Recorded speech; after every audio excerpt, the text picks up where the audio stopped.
Olá, turma. Sou o professor Jorge Kennedy e hoje vamos falar sobre correlação. Em estatística, correlação é qualquer relação dentro de uma ampla classe de relações estatísticas que envolve dependência entre duas variáveis. Os diagramas de dispersão ou gráficos de dispersão são representação de dados de duas ou mais variáveis que são organizadas em um gráfico. O gráfico de dispersão utiliza coordenadas cartesianas para exibir valores de um conjunto de dados. A tabela a seguir representa a produção de 2003 a 2010 de cimento no Brasil, em milhões de toneladas. Então, nós temos aqui a tabela representando essa produção de 2010 a 2003. Então, nós temos uma coluna aqui que eu chamei de I, a coluna de anos e a coluna de quantidade. Como os anos estão, a sequência de anos pula de 1 em 1, 2003, 2004, 2005, 2006 e assim por diante, eu vou representar os anos pelos números 1, ano 2, ano 3, ano 4, ano 5, ano 6 e assim por diante. E aqui eu tenho a quantidade em milhões de toneladas de cimento produzido. Representando um sistema coordenado cartesiano ortogonal, os pares ordenados x e y, obtemos uma nuvem de pontos que denominamos diagrama de dispersão. Esse diagrama nos fornece uma ideia grosseira, porém útil da correlação existente. Então, eu tenho aqui as minhas coordenadas genéricas, onde representadas pela abscissa x e a ordenada y. Então, eu tenho meu ponto A, onde o meu x é o ano 1, e o meu y é a quantidade de cimento produzida no ano 1. O meu ponto B, onde o meu x é o ano 2, e o meu y é a coordenada produzida no ano 2. É a quantidade de cimento produzida no ano 2. E assim por diante. Ponto C, ponto D, ponto E, ponto F, ponto G e ponto H. Agora eu vou representar esses pontos num gráfico.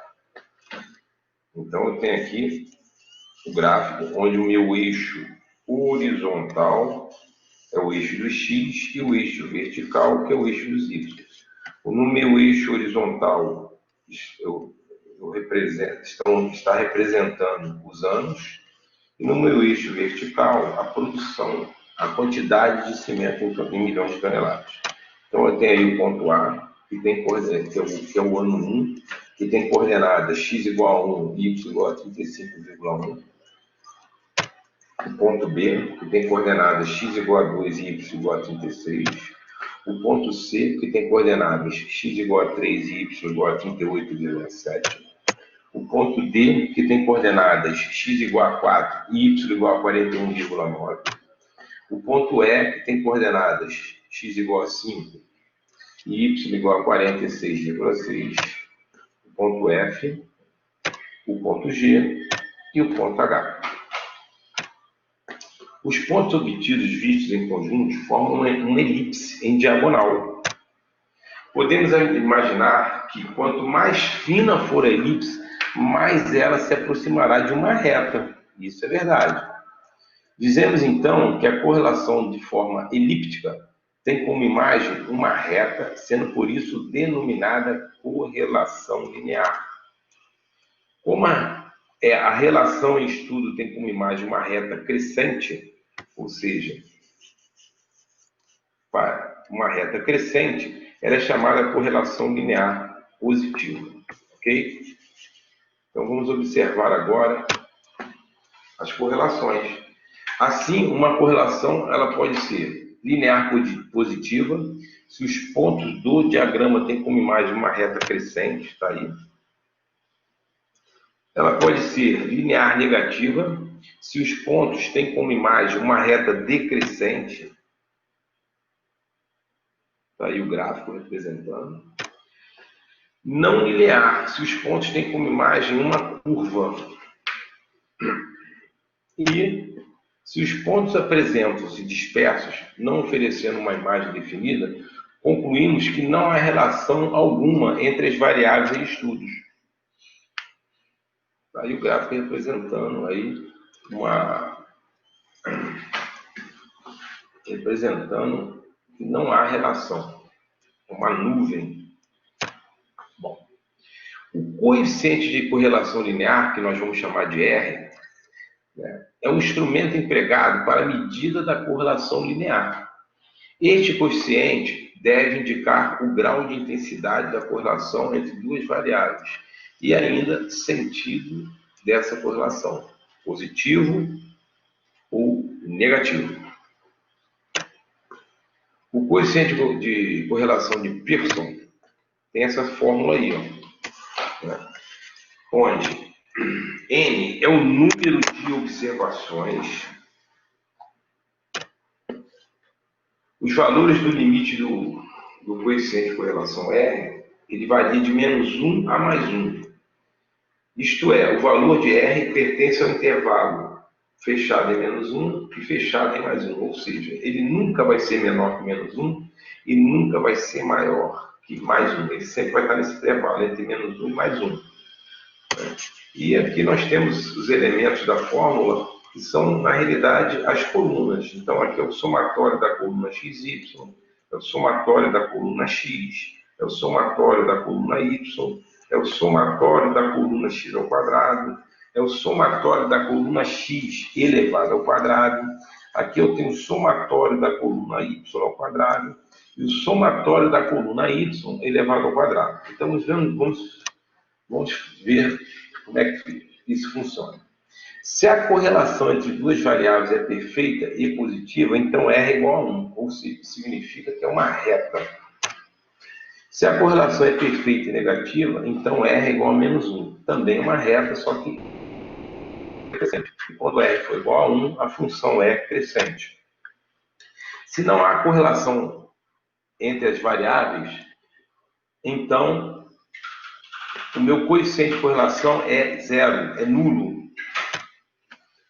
Para que uma relação possa ser descrita por meio do coeficiente de correlação Pearson, é imprescindível que ela se aproxime de uma função linear, ou seja, se aproxime de 1 ou se aproxime de -1. Uma maneira prática de verificarmos a linearidade da relação é a inspeção do diagrama de dispersão. Se a eclipse apresenta saliências ou reentrâncias muito acentuadas, provavelmente trata-se de uma correlação curvilínea.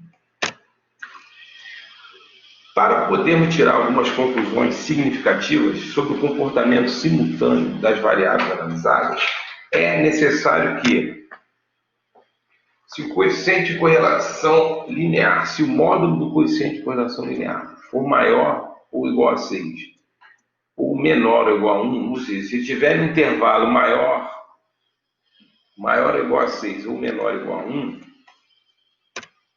a correlação é fraca entre as variáveis. Se o módulo do coeficiente linear estiver no intervalo maior ou igual a 0,3 ou menor que 0,6, a correlação é muito fraca. Praticamente nada podemos concluir sobre a relação entre as variáveis em estudo.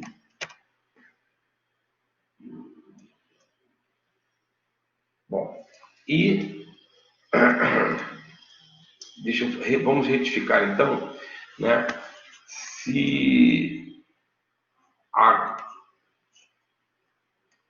Se o coeficiente de correlação linear estiver, o módulo do coeficiente de correlação linear for maior ou igual a 6 ou menor ou igual a 1, podemos tirar conclusões significativas, ou seja, um resultado bom. Se o coeficiente de correlação linear for maior que 0,3 e menor que 0,6, a correlação é fraca. E se o coeficiente de correlação linear for maior que 0 e menor que 0,3, né, a correlação é muito fraca. Nada podemos concluir. Vamos então calcular o coeficiente de correlação relativo à tabela que representa a produção de 2003 a 2010 de cimento no Brasil em milhões de toneladas. Então, eu tenho aqui a nossa tabela inicial e vou começar a produzir as colunas para aplicar nas fórmulas. Então, a coluna XY é onde eu vou multiplicar o meu valor de X pelo valor de Y. Lembrando que a coluna X está representada pelos anos e a coluna Y pela quantidade de cimento. Então, eu tenho aí, na primeira coluna, na primeira linha, 1 vezes 35,1. Na segunda linha, 2 vezes 36. Na terceira linha, 3 vezes 38,7. Na quarta linha, 4 vezes 41,9 e assim por diante.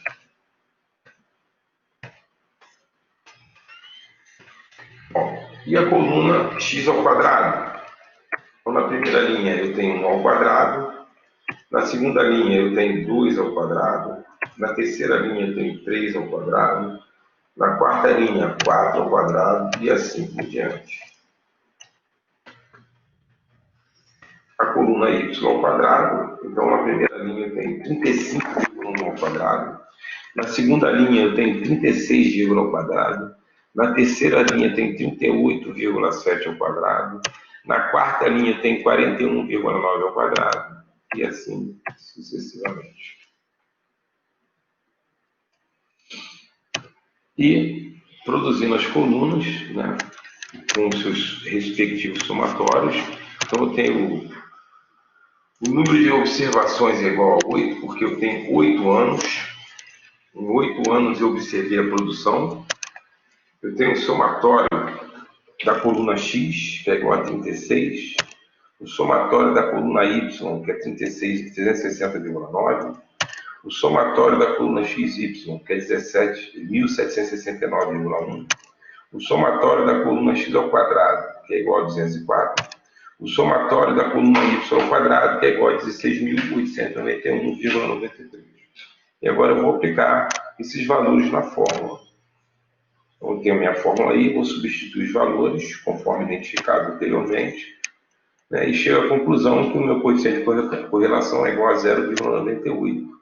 0,98 está entre um intervalo de 0,6 e 1. O resultado indica uma correlação linear positiva altamente significativa entre as duas variáveis. Isso significa que temos quase uma função linear, ou seja, quase é uma reta. É uma função linear crescente.